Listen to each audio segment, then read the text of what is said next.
अब हमने बताया है कि जहां पर देखिएगा आपको कंसेप्ट बताया कि जब सिग्मा बॉन्ड सेम हो और लोन पेयर किसी के पास नहीं है और हाइब्रिड ऑर्बिटल सेम है तो सभी मॉलिक्यूल सिमेट्रिकल मॉलिक्यूल हो जाएगा। नोट में लिखिए, कॉपी में ये क्वेश्चन उतार के, all molecule are symmetrical and hence bond angles are same, यानी सेम बॉन्ड एंगल होगा, किसी का कहीं पर कोई डिफ्लेक्शन नहीं होगा, कोई डिफ्लेक्शन नहीं होगा और बॉन्ड एंगल इक्वल होगा। मेरा सारा क्वेश्चन आपने नहीं बनाया। Question number 1, question number 2, question number 2 देखिए,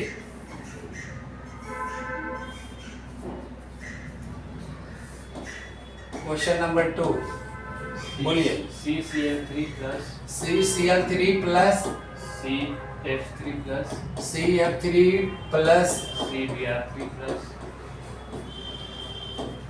C प्लस I3। अब देखो आप भी सोल्व करोगे, सिग्मा बॉन्ड 3 आया, 3 3 3, लोन पेयर 0 0 और 0, यहाँ पर भी हाइब्रिड नंबर 3 3 3 3 आ गया। यहाँ पर क्या होगा आंसर, बोलो, कंसेप्ट समझा तो सब कुछ सेम हो जाएगा, बिल्कुल सही, ये सेम हो जाएगा। तो Cl3 same Cl plus F3, C plus Br3, C plus I3, सबका बॉन्ड एंगल क्या होगा, सेम होगा। ठीक है, क्वेश्चन नंबर 2 हो गया। क्वेश्चन नंबर 3, क्वेश्चन नंबर 3 देखो,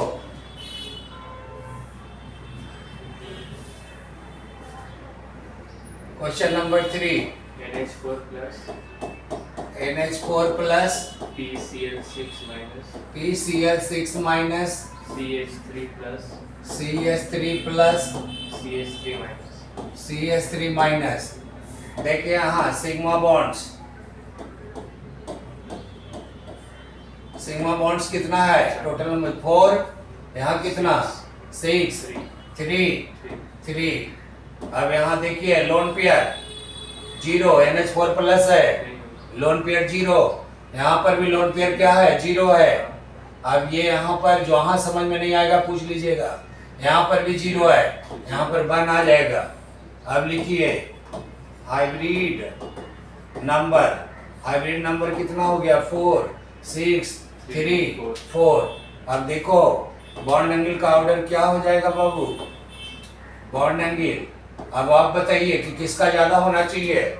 सर देखिए NH4 का भी 4 है और CH3 माइनस का भी 4 है, लेकिन सर क्या बताए थे, लोन पेयर इंक्रीज करने से बॉन्ड एंगल डिक्रीज करता है और हाइब्रिड ऑर्बिटल जब सबसे कम होगा उसका बॉन्ड एंगल ज्यादा होगा। कहोगे सर 4 से तो कम आ रहा है 3 का, तो 3 वाला सबसे ज्यादा होगा, तो सबसे ज्यादा हो गया कौन, CH3 प्लस।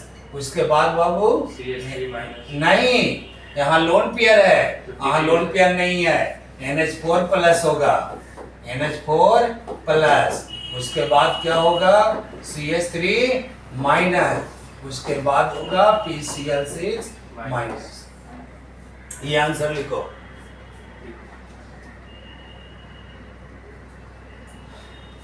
नेक्स्ट क्वेश्चन बताओ। CH2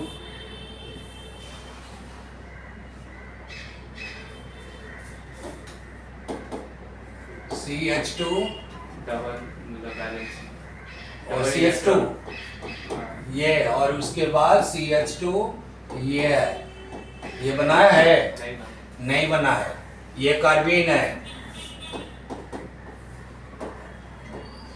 ये कार्बीन। तो ये कार्बीन है, तो कार्बीन में हम लोग कैसे निकालते हैं जरा सा देखो। सबसे पहले इस कार्बीन का स्ट्रक्चर बनाते हैं, ये कार्बन और ये हाइड्रोजन और हाइड्रोजन है। इस तरह से दिखाने का मतलब होता है कि एक ही ऑर्बिटल के अंदर में 2 इलेक्ट्रॉन है, एक ही ऑर्बिटल में 2 इलेक्ट्रॉन है। आप जानते हैं कि कार्बन के पास 4 ऑर्बिटल होता है, एक s का होता है और 3 p का होता है, 4 ऑर्बिटल। और जब हाइब्रिडाइजेशन का फॉर्मेशन करता है तो 4 हाइब्रिड ऑर्बिटल बन जाता है।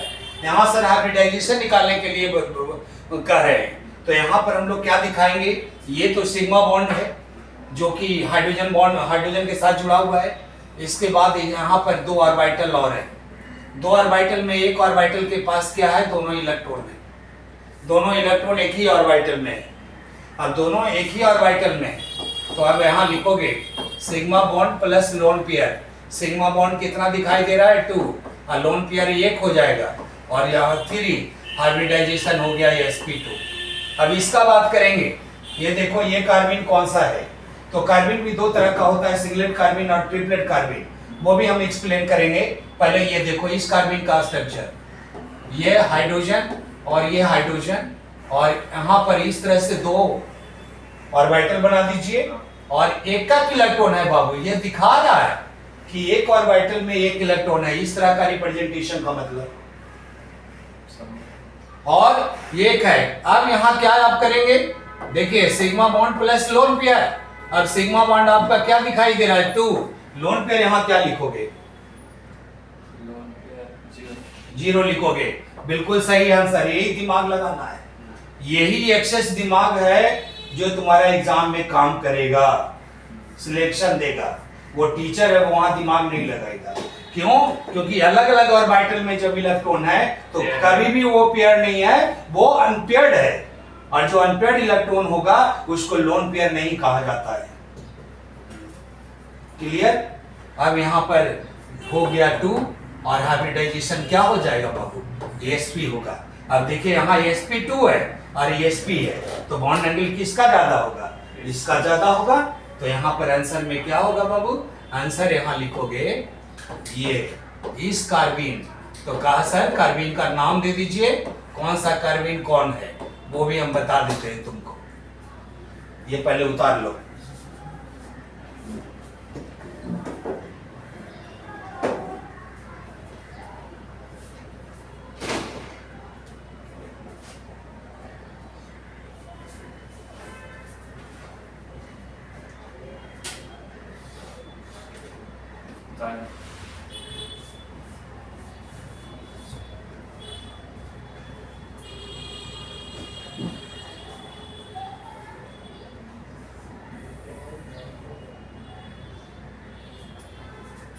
देखिए बाबू, कार्बिन बता रहे हैं 2 तरह का होगा बाबू, singlet carbene and triplet carbene. Singlet carbene किसको कहते हैं, ये कार्बन है हाइड्रोजन और ये हाइड्रोजन, यहाँ पर एक ही ऑर्बिटल में 2 इलेक्ट्रॉन है। तब आप क्या करेंगे, इसका स्पिन मल्टीप्लिसिटी निकालेंगे। स्पिन मल्टीप्लिसिटी जो हंट्स रूल में पढ़ते हैं एटॉमिक स्ट्रक्चर में, उसके लिए फार्मूला होता है 2s + 1, वेयर s = स्पिन होता है, और s का वैल्यू एक ऑर्बिटल में 1 इलेक्ट्रॉन रहेगा तो उसके लिए प्लस आप लेते हैं। तो यहाँ पर प्लस हाफ और माइनस हाफ 0 हो गया, इसलिए 2 × 0 हो जाएगा, और +1 यहाँ 1 आ गया। यदि स्पिन मल्टीप्लिसिटी 1 आता है तो इसको सिंगलेट कार्बिन कहते हैं, और सिंगलेट कार्बिन का जो रिप्रेजेंटेशन है उसको इस तरह से लिखा जाता है। ये इस तरह से लिखने का तरीका है कि एक ही ऑर्बिटल में इलेक्ट्रॉन है। या यहाँ पर और भी लिखोगे बाबू, C H और H दोनों इलेक्ट्रॉन यहीं पर दिखा है।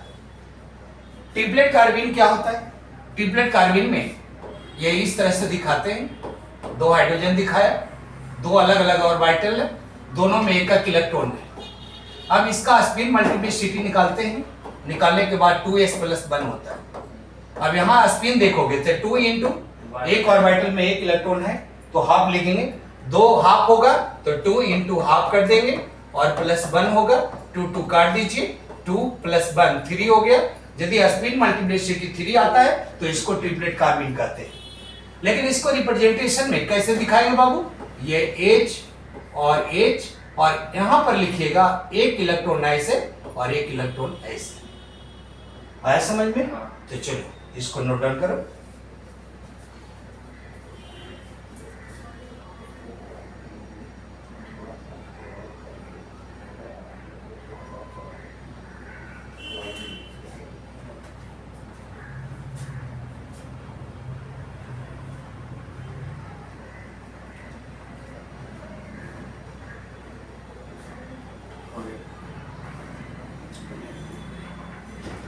बोलो बाबू नेक्स्ट क्वेश्चन कौन सा है, नेक्स्ट क्वेश्चन बताओ। CCl4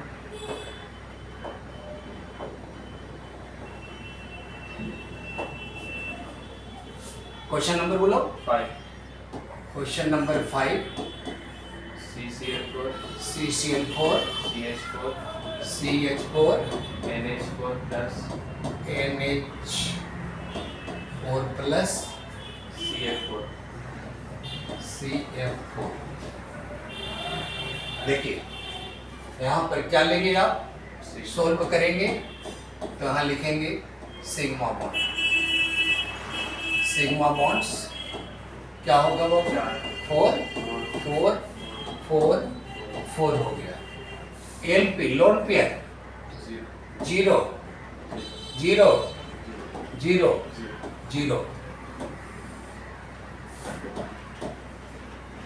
hybrid number 4 4 4 4। अब बताइए बॉन्ड एंगल क्या कहेंगे।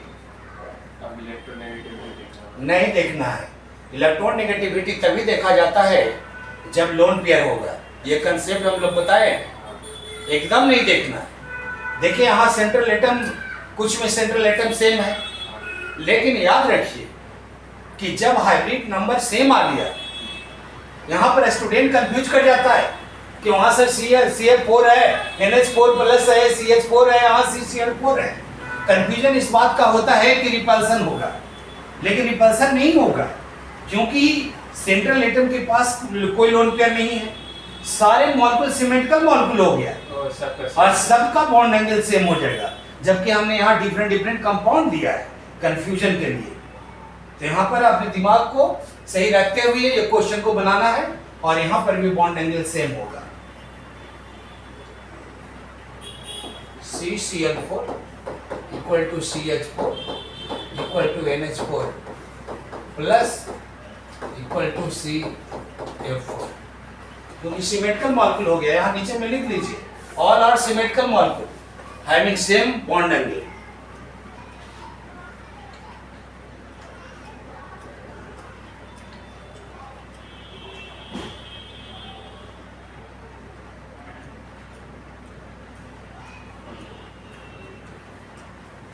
नेक्स्ट क्वेश्चन चाहिए, नेक्स्ट क्वेश्चन जो दिए थे वो बताइए आप। उसको क्वेश्चन नंबर 6 कर देते हैं। क्वेश्चन नंबर 6 एक SO2 था, SO3 4 डबल माइनस। देखिए sigma bonds total number of atom -1 2 हो जाएगा, 3 हो जाएगा, 4 हो जाएगा। लोन पेयर अब तुम जानते हो कि सेंट्रल एटम सल्फर है। अब ये फार्मूला लगाने की हम लोग को जरूरत नहीं है, सेंट्रल एटम थर्ड पीरियड का है। थर्ड पीरियड में सुपर ऑक्टेट भी फॉलो करता है, ये भी दिमाग में रखना है। क्लियर। उसके बाद आउटर मोस्ट में 6 इलेक्ट्रॉन है, 2 ऑक्सीजन है, दोनों साइड से डबल बॉन्ड द्वारा ऑक्सीजन से जुड़ सकता है, क्योंकि ऑक्सीजन क्या करेगा, डबल बॉन्ड बना सकता है। आया दिमाग में। तो इसके पास कितना लोन पेयर बचेगा, 1 लोन पेयर बचेगा। अब यहाँ 1 लोन पेयर जब नहीं आने लगेगा कंसेप्ट, तब फार्मूला लगा करके बनाओगे। लेकिन फार्मूला नहीं यूज करना है जब तक मेरा दिमाग काम नहीं कर रहा है। यदि दिमाग काम कर रहा है तो वो टाइम क्या करेगा, कमाएगा, बचाएगा। यहाँ पर SO3 है, सुपर ऑक्टेट को फॉलो करता है। ऑक्सीजन को 2 इलेक्ट्रॉन चाहिए, सल्फर के पास 6 है, 6 वो इलेक्ट्रॉन ऑक्सीजन ले लेगा तो यहाँ 0 हो जाएगा। SO4 है, ये तो और नहीं लोन पेयर बचने देगा। बात समझ में आ गया, लोन पेयर नहीं रहने देगा। अब यहाँ देखिए, यहाँ हाइब्रिड नंबर लिख लेते हैं। हाइब्रिड नंबर कितना हो गया बाबू, 3 और यहाँ 4। अब देखिए यहाँ हाइब्रिड नंबर दोनों का सेम है, लेकिन यहाँ इसके पास लोन पेयर है, इसके पास लोन पेयर नहीं है। तो बॉन्ड एंगल देखिए किसका हो गया, बॉन्ड एंगल किसका ज्यादा हो जाएगा, SO3 का, उसके बाद SO2। क्यों, क्योंकि ये लोन पेयर रहने के कारण रिपल्सन एग्जर्ट कर देगा। दोनों का हाइब्रिडाइजेशन sp2 हो गया। बॉन्ड एंगल 120 दोनों का होना चाहिए, लेकिन दोनों का नहीं होगा क्योंकि यहाँ पर रिपल्सन एग्जर्ट करेगा, बॉन्ड एंगल घटा दे। ठीक है, तो ये SO2 उसके बाद SO4 minus 2.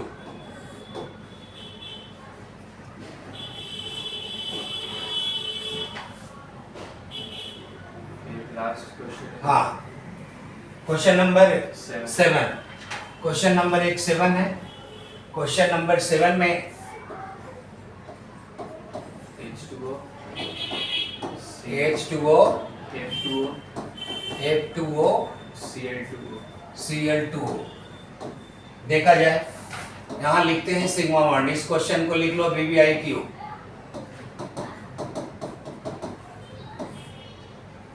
सिग्मा बॉन्ड इसमें देखेंगे, बॉन्ड्स 2 आएगा, 2 आएगा, 2 आएगा। तीनों में सेंट्रल एटम ऑक्सीजन है, लोन पेयर सराउंडिंग एटम सभी में 2 है, इसलिए 2 लोन पेयर सबके पास रहेगा, 2 लोन पेयर। अब ये हम लोग लिखते हैं हाइब्रिड नंबर। हाइब्रिड नंबर लिखा तो 4 आ गया। देखो यहाँ पर ये कंसेप्ट यहाँ बताया गया है। कंसेप्ट ये है, 2 कंसेप्ट यहाँ लगेगा इस क्वेश्चन में। कंसेप्ट नंबर फर्स्ट ये है कि जिस सेंट्रल एटम के पास लोन पेयर रहता है, तो लोन पेयर जब है, ये एक एटम है जिसके पास लोन पेयर है और बी सराउंडिंग का एटम है, बी सराउंडिंग का एटम है, तब ऐसे केस में जबकि यहाँ 2 लोन पेयर है, तो 1 लोन पेयर हो या 2 लोन पेयर हो, 1 लोन पेयर हो या 2 लोन पेयर हो, ऐसे केस में हम लोग को क्या देखना है, सेंट्रल एटम का इलेक्ट्रॉन नेगेटिविटी। सेंट्रल एटम का इलेक्ट्रॉन नेगेटिविटी ज्यादा होने से शेयर्ड पेयर ऑफ इलेक्ट्रॉन कहाँ होगा, टर्मिनल पर चला जाएगा और दोनों में रिपल्सन होगा, बॉन्ड एंगल इंक्रीज कर जाएगा, बॉन्ड एंगल इंक्रीज कर जाएगा। इसके अकॉर्डिंगली हम लोग देखते हैं, तो यहाँ पर देखा जाता है कि हाइड्रोजन के रिस्पेक्ट में ऑक्सीजन का इलेक्ट्रॉन नेगेटिविटी ज्यादा है, इसीलिए बॉन्ड एंगल H2O का होगा। उसके बाद देखते हैं कि Cl2 को O का होगा और उसके बाद F2O का होगा। लेकिन ये पहला कंसेप्ट से ये क्वेश्चन हम लोग बनाए, लेकिन पहला कंसेप्ट से क्वेश्चन को जब हम लोग बनाते हैं तो ये पहला कंसेप्ट यहाँ पर फेल कर जाता है, ये गलत हो जाता है, पहला कंसेप्ट फेल कर जाता है, तब यहाँ सेकंड कंसेप्ट लेते हैं। अब फेल क्यों हुआ, इसका कारण ये है कि सेकंड कंसेप्ट यहाँ लगेगा। ये बाइक बॉन्डिंग आपको बताए थे, P pipe D pipe bike bonding होने की वजह से वो एप्रोक्स लीनियर स्ट्रक्चर बनाता है। एप्रोक्स जो हम आपको दिखाएंगे लीनियर पूरा नहीं होता है, लेकिन कुछ एंगल को डिस्टर्ब करता है। अब यहाँ ये देखिए, इन केस ऑफ, अब लिखते हैं इन केस ऑफ Cl2O। अब इन केस ऑफ Cl2O लिखते हैं। अब Cl2O में क्या है, ये ऑक्सीजन और यहाँ Cl है और ये Cl है, तो ऑक्सीजन और क्लोरीन में किसका इलेक्ट्रॉन नेगेटिविटी ज्यादा है, कहा कि सर ऑक्सीजन का ज्यादा है, शेयर्ड पेयर तो ऊपर में ही रहेगा। लेकिन सर कहना चाहते हैं कि यहाँ पर जो 2 लोन पेयर ऑफ इलेक्ट्रॉन है, जो लोन पेयर ऑफ इलेक्ट्रॉन है, इसके पास वैकेंट डी ऑर्बिटल है, इसके पास वैकेंट डी ऑर्बिटल्स है, ऑर्बिटल है, तो ये वैकेंट डी ऑर्बिटल हो गया।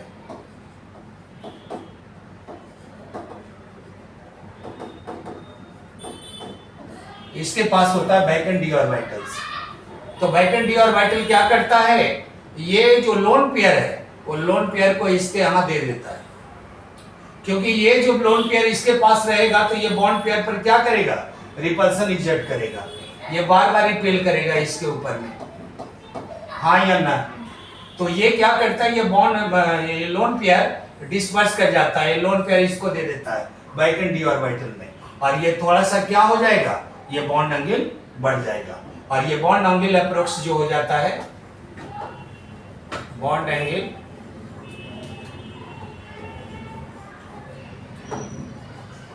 अप्रोक्स हो जाता है 110 डिग्री 9 मिनट,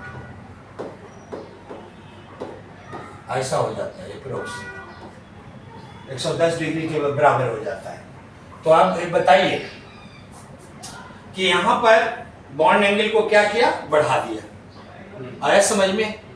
जबकि सभी का हाइब्रिडाइजेशन क्या आ रहा है, सभी का हाइब्रिड नंबर आ रहा है 4। हाइब्रिडाइजेशन होता है sp3 और बॉन्ड एंगल कितना होगा 109 डिग्री 28 मिनट। लेकिन उसका क्या हो गया 110 111 के लगभग में आ गया, बॉन्ड एंगल उसका बढ़ गया। जबकि बाटल का आप जानते हैं कि 105 के लगभग में होता है रिपल्सन के कारण। फिर ये उसका जो देखेंगे F2O का एंगल उससे भी कम जाएगा और Cl2O का एंगल उससे भी ज़्यादा होता है। आप नेट में निकाल करके देख सकते हैं कि तीनों का एंगल क्या होता है और आपको मालूम हो जाएगा। अब जैसे देखिए यहाँ पर जो आंसर आ गया, अब इसका नेट जो आंसर आया सबसे ज़्यादा बॉन्ड एंगल होगा Cl2O का और उसके बाद H2O और सबसे कम होगा F2। और यहाँ लिख लीजिएगा बाबू U2 बैक बॉन्डिंग। और इस बैक बॉन्डिंग का नाम क्या देंगे, बैक बॉन्डिंग का नाम क्या देंगे बाबू U2 P पाई बैक बॉन्डिंग।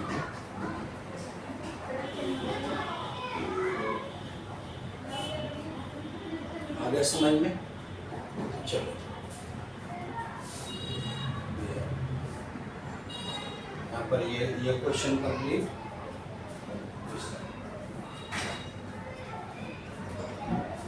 सर सुनिए ना, लास्ट ऑफ कर दीजिए, ऑफ करके देख लेते हैं।